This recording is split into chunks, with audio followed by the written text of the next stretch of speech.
There is something you can do to boost your academic career that not a lot of people are doing. It's so easy, it's simple, there's tools online to help you, and it will increase your potential to get the academic career you've always dreamed of. I don't know why, but not a lot of people are doing this regularly enough. Now, you've heard of Publish or Perish. Publish or Perish is where you've got to produce as many papers as possible to stay in an academic career. You've not heard, or there's very few people that really put an emphasis on visible or vanish. The game has changed, and you have to make sure that your research is at the top of people's minds all the time. And it's really about promoting your research yourself. In the past, we've relied on universities to promote our work. Now, let me tell you this, as someone who had a startup with a science communication sort of like twist to it, universities are not the people to be promoting your research anymore. It is up to you. You need to grow like a personal brand alongside your research.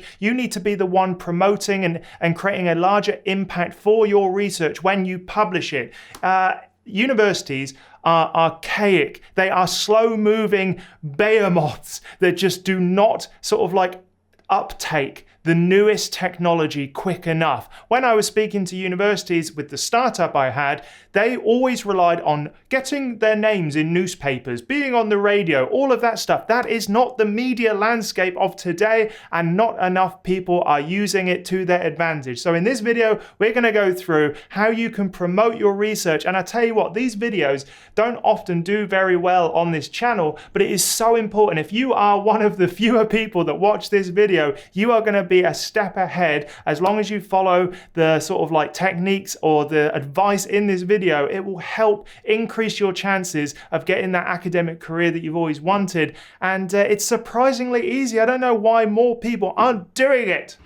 Now, the job as a researcher used to stop as soon as you published your paper. Maybe you'd give a few lectures on your papers and your new finding, and that would be it. That is sort of like no longer the game. The game is to get your research in front of as many people as possible. It all comes down to story. It all comes down to telling the right story. It doesn't matter how you tell that story, whether it's blogs, video, animation on a radio or podcast, it is all about that right story. And a very basic structure that I've talked about in this video before or on this channel before is the ABT structure, where you go background information, you add all the and bits together. That's the A, and. So we did this and this and this and this, or in the past, this has happened and this and this. So you set the scene. Then a but, the problem statement. What problem does your research solve?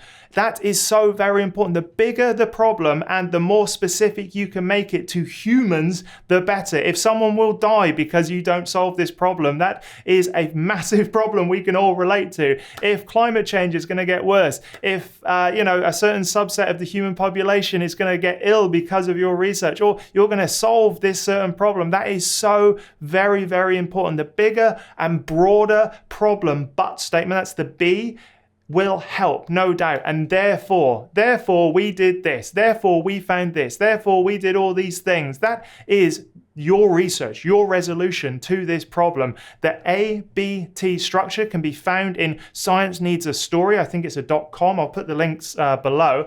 But that is a very important structure that will go through whatever type of medium you use to promote your research. So that's a very quick overview of the story structure, but having a story in your mind before you start to communicate about your research is so very important. I talk about it in my ebook, The Ultimate Academic Writing Toolkit, and I've also got a couple of other communication videos on this channel that talk about creating a story out of your research. Now, let's have a look at the blogs, the videos, the animations, and the podcasts, and all of the companies and the tools and the techniques you can use to make sure that your research gets in front of as many people as possible, because it's all about building your brand as an academic and interlinking it with your research.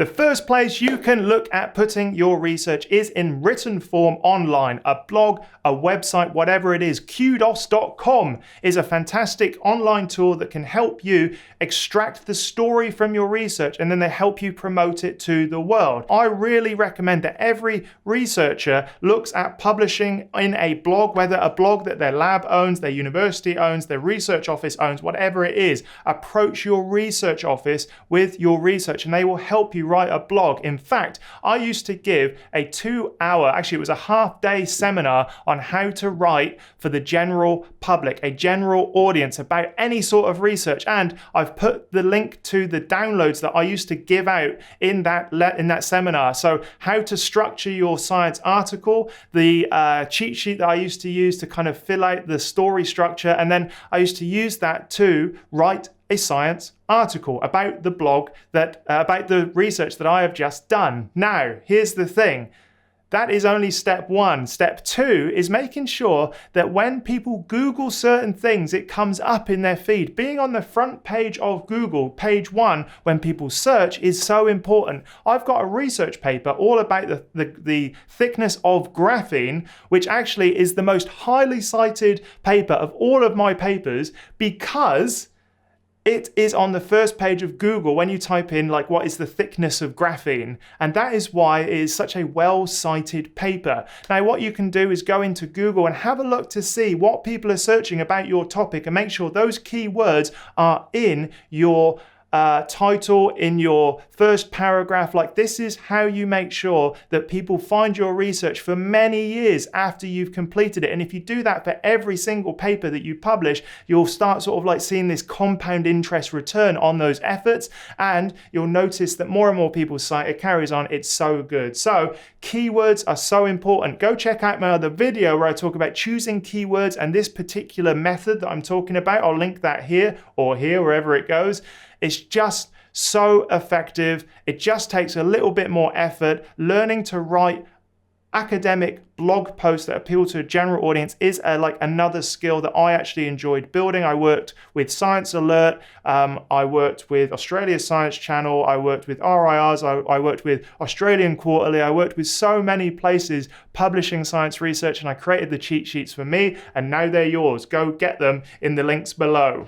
Why not produce a video? If your research is particularly visual, you can use videos. They don't have to be long, 1 minute max, and there are loads of different formats. The easiest one is a voiceover with standard kind of imagery, a little bit of background music, a little bit of story, like I said, ABT, and you're in. If you produce a peer-reviewed paper, you do a little bit of a summary of that, and then attach a video and send it to media places like newspapers, online places, put it on your website, put it on your YouTube channel, wherever it is.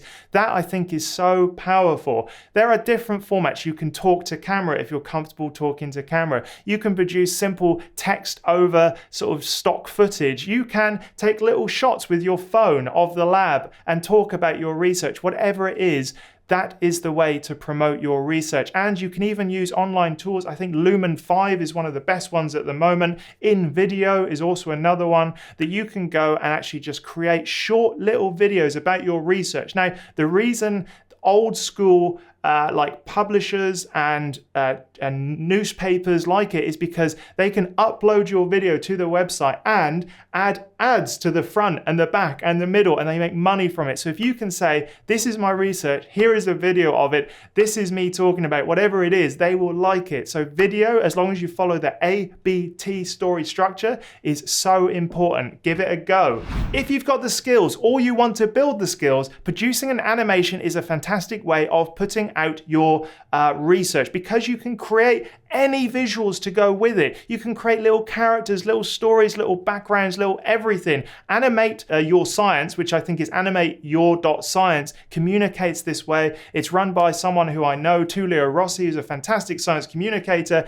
and Animate Your Science helps you create like a little story. This isn't sponsored, by the way. I'm just saying it because I think it's a good company. And also learning the skills yourself will make you very, very valuable valuable in the future, particularly if you're still working in science, because if you can combine the kind of science research with animation and the ability to communicate, I think that is a powerful way of continuing your academic career, getting your research out there, and growing awareness for you and your research at the same time. So animations are so important. Once again, they follow the story structure for an impactful story, but overall, I can't sort of fault it. Yeah, animations, do it, learn it. The last way that you can communicate your research and actually put it out there is by podcasting or radio. Now, we've all known about radio for ages, and they tend to be pretty bland. You know, it's like a little interview. I've done a few of them where it's like, what about this?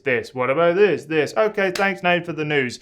But podcasting and long form audio format is also a fantastic way of putting out your information and your research and your new findings. You can find community radio stations that are desperate to get content and find stuff to fill news sections, to fill science sections, whatever it is. Reach out to your local radio stations. They'll be interested. And importantly, podcasting. Reach out to podcasters. Ask if you can go on a podcast, or ask if the radio is doing a podcast that people can consume in long form content.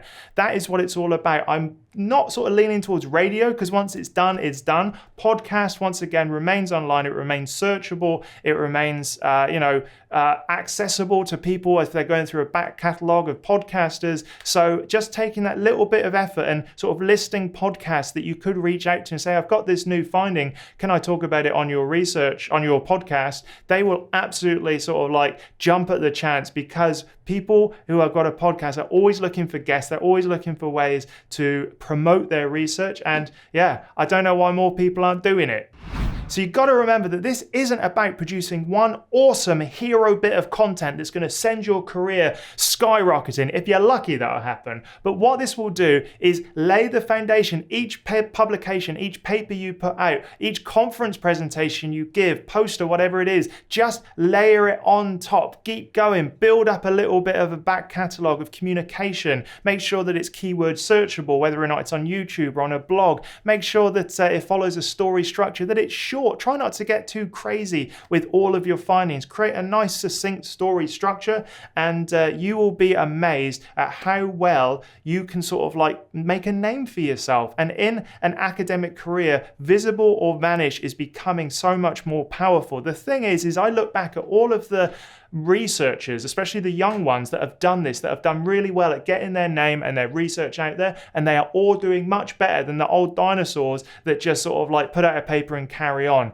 It is about now the new game of getting your name out there, and that's what it's all about. Communication is a superpower. Learning to communicate in the new online environment, blogs, videos, animations, podcasts, I think is extremely valuable, and I don't know why universities aren't doing it. Can you tell I'm a bit annoyed by it? That was my whole life before when I had my startup. So there we have it. There's everything you need to know about communicating your research and increasing the impact. Let me know in the comments what you would add. And also go check out academiainsider.com. That's my project where I've got my ebooks, the Ultimate Academic Writing Toolkit and the PhD Survival Guide, as well as the Insider Forum. Also, I've got my free newsletter, which you can sign up for, where you get 5 emails over about 2 weeks, everything from the tools I use, podcasts I've been on, and more. It's exclusive content for free on that newsletter, so go sign up. Go check out Academia Insider. There we are. That's all the promotion I got to do. I'll see you in the next video.